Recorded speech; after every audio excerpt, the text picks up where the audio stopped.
Hi, and welcome to another video tutorial. In this video tutorial I'm going to go through some preventative cybersecurity measures. So these are just ways that we can minimise the risk of attackers stealing personal information from websites and things like that. The threats, the security threats that we talked about in other videos, these are ways that we can prevent them. Okay, so this is a list of the preventative cybersecurity measures that you need to be able to understand. So biometrics, passwords, capture systems, email verification, and automatic software updates. So let's go through biometrics first. So biometrics work by using something unique about human biology to identify users. So two common examples of this are fingerprint scanners and iris scanners. And these are taking unique information from either your finger or your eye to make sure that you are who you say you are. And because biometrics requires a user to provide some unique data about themselves that's difficult for someone else to provide, these systems are often considered to be pretty secure.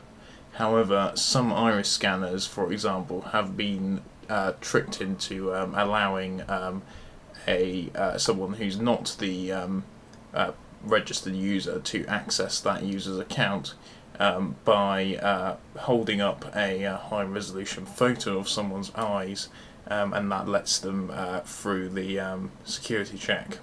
So they're not completely secure. Okay, so let's now take a look at password systems. So password systems are probably one of the most commonly used security systems.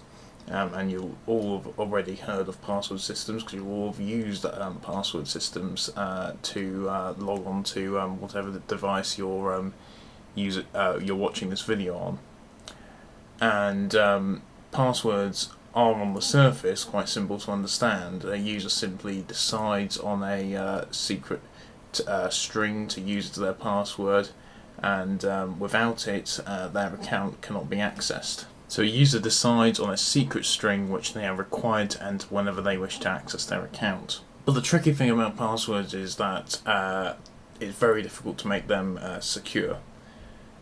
And this has led to a rise in the use of multi-factor authentication, whereby a user needs to go through 2 or more security checks to access their account or their data. So they will need to enter a password, but they'll also need to go through some other security check, maybe some form of fingerprint scanner, so biometric measure, for example.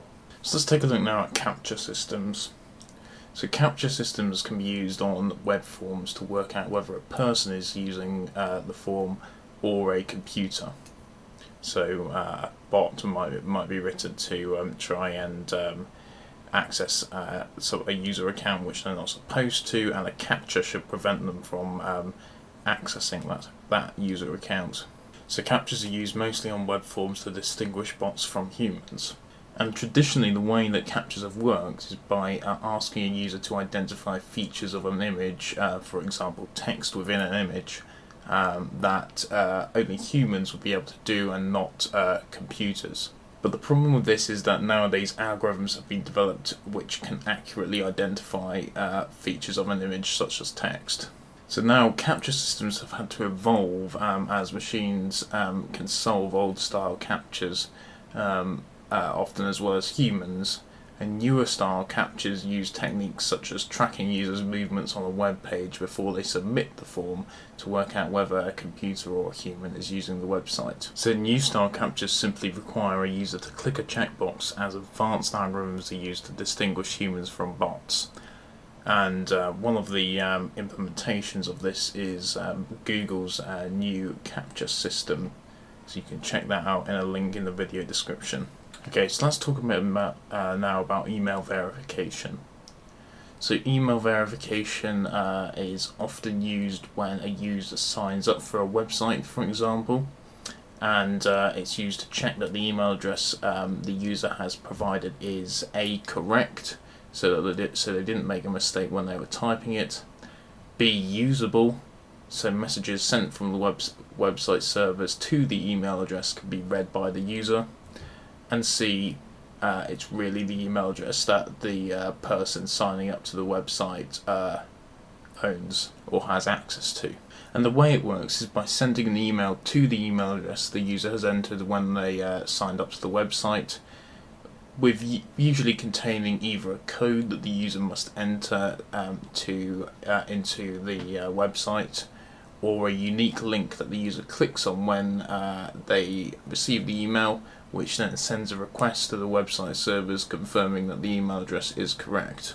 Okay, so let's move on to looking at our final security measure then, automatic software updates. So most users of computer systems are unlikely to regularly check for software updates, and this can leave them exposed to the exploitation of vulnerabilities such as the one in the Windows operating system used in the WannaCry attack in 2017. So automatically updating software can prevent users of older software versions from being exposed to such vulnerabilities without the user needing to do anything. So it automatically applies security patches for them.